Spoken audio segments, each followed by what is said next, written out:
I am Umesh Sirgagi. In this video, I am going to discuss with you regarding some basic concepts in science, like what is meant by force, what is meant by work, what is meant by energy, and what is meant by power, and the relation between them we are going to discussing in this video. Let's start the video. First, what is meant by force? Force यानी क्या होता है? अगर आप देखोगे किताब में, अगर डेफिनेशन देखोगे तो किताब में क्या है कि अगर कोई बॉडी के ऊपर अगर आप पुल करोगे या उसको पुश करोगे तो वो फोर्स कहा जाता है.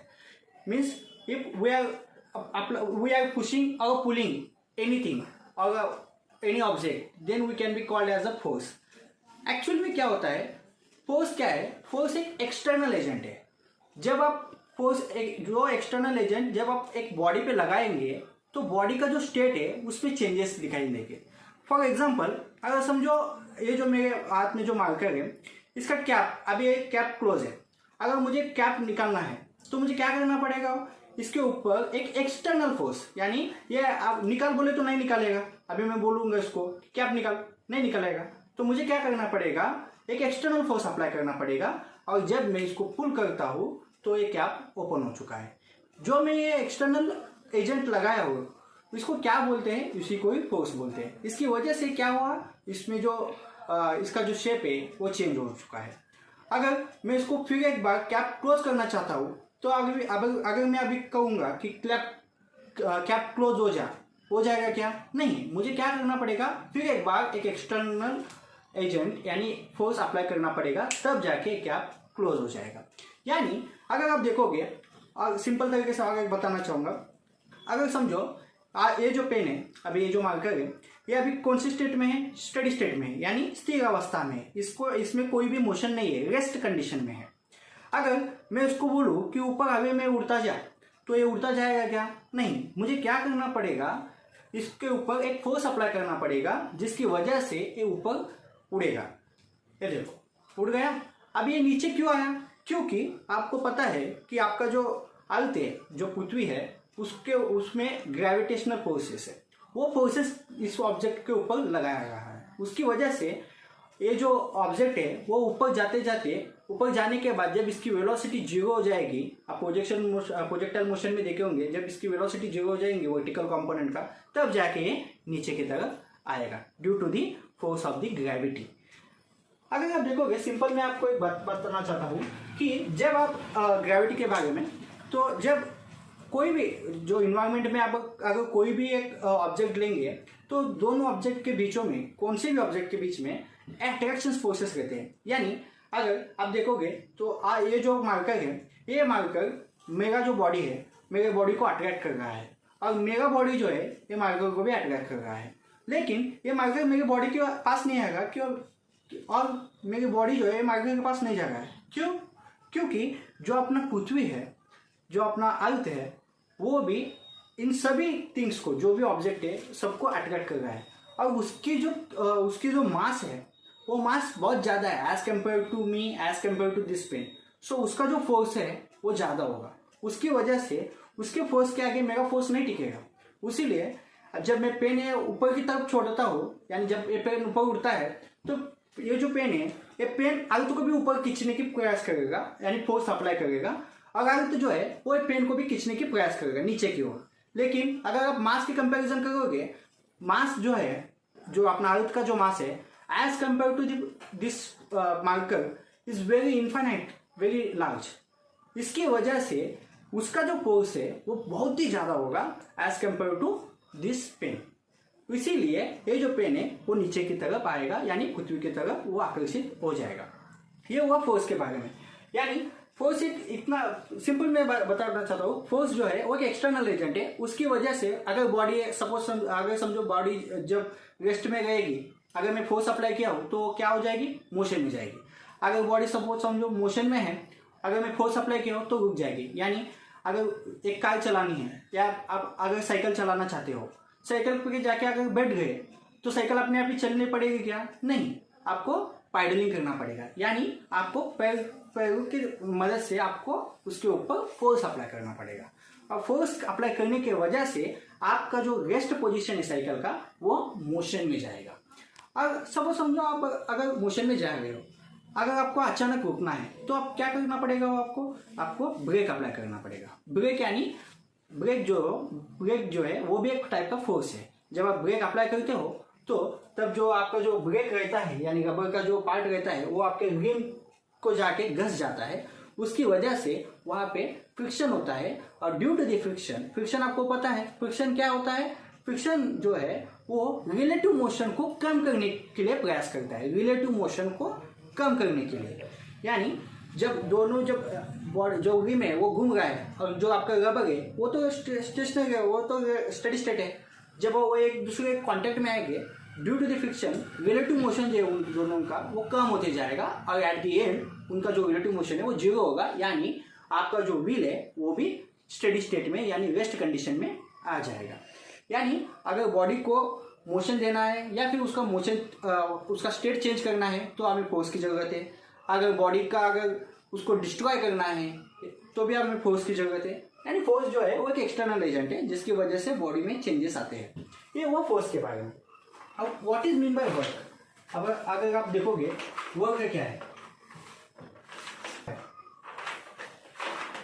वर्क यानी समझो मैं जब फोर्स अप्लाई करता हूँ तो मैं कह सकता हूँ क्या मैंने वर्क किया है। मैं कब तक कर सकता हूँ, जब मैं फोर्स अप्लाई करता हूँ उसकी वजह से अगर बॉडी जो है वो डिस्प्लेस हो जाए यानी उसका पोजीशन चेंज करे, वो एक डिस्प्लेस होकर वो ट्रैवल करे, तब मैं उसे कह सकता हूँ कि मैंने वर्क किया है। यानी अगर समझो एक बॉक्स है, मैंने इसके ऊपर एक फोर्स अप्लाई किया हो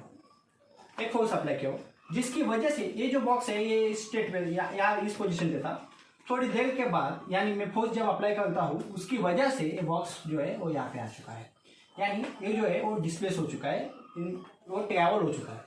ये जो डिस्टेंस है वो सपोज मैं बोला हूँ वो डी डिस्टेंस है, डी सेंटीमीटर और डी मीटर क्या भी बोलो। और फोर्स जो होता है वो न्यूटन में गिना जाता है। न्यूटन फोर्स का यूनिट जो है वो न्यूटन है। उस फोर्स की वजह से बॉडी जो है वो डिस्प्लेस हो चुकी है।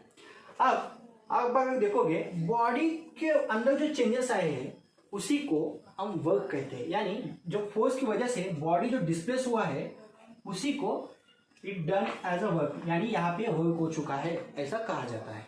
यानी अगर मैं खड़ा हूँ तो मैं क्या वर्क कर रहा हूँ क्या? नहीं। अगर सपोज समझो मैं एक बक्सा लेकर खड़ा हूँ जिसका वेट है 10 kg, मैं लेके खड़ा हूँ, मैंने वर्क किया क्या? नहीं। जब मैं वो लेके जाके कहाँ तो रख के आऊँगा तो मैं क्या बोलूँगा कि नहीं मैं वर्क किया हूँ, मैं ये जो बक्सा है 10 kg का ये लेके गया हूँ, वहाँ पे रख के आया हूँ, यानी मैंने वर्क किया है।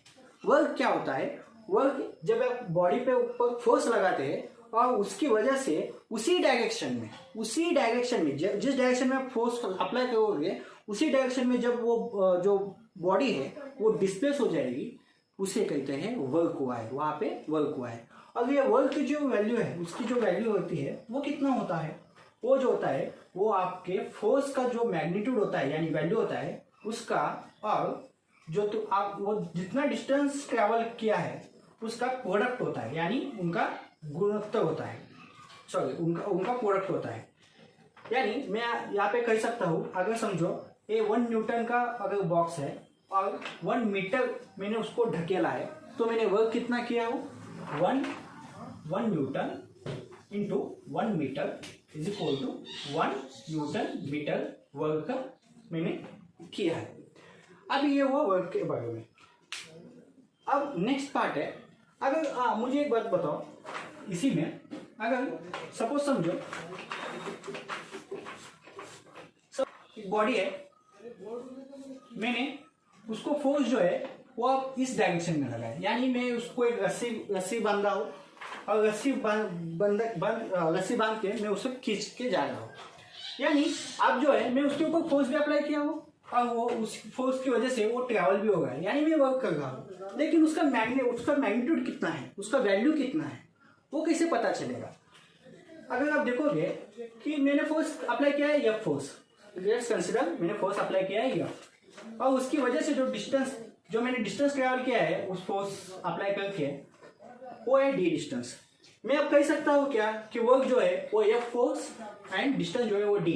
मेरा वर्क कितना है कह सकता हूँ क्या, क्योंकि मैंने आपको बताया था कि फोर्स जो वर्क होता है वो प्रोडक्ट होता है फोर्स और डिस्प्लेसमेंट का। लेकिन अब ये जो है ये राइट है क्या, नहीं ये फॉल्स है। क्यों, क्योंकि मैंने बताते वक्त बताया था कि जब फोर्स हम अप्लाई करते हैं और बॉडी जब डिस्प्लेस होती है, वो बॉडी उसी डायरेक्शन में डिस्प्लेस होना चाहिए जिस डायरेक्शन में हम फोर्स अप्लाई किए हैं।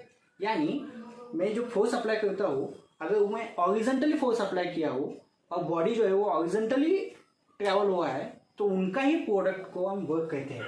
अब आप देखोगे फोर्स का डायरेक्शन देखोगे तो फोर्स का डायरेक्शन कहाँ पे है, इस तरह से ऊपर जा रहा है।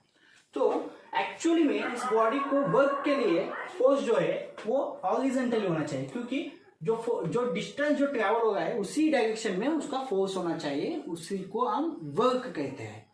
तो अगर आप इसको रिजॉल्व करोगे, फोर्स को दो कंपोनेंट में अगर आप डिवाइड करोगे, यानी ये जो है ऐसा ऊपर की तरफ खींच रहा है, यानी वो आगे भी जा रहा है और ऊपर भी जा रहा है।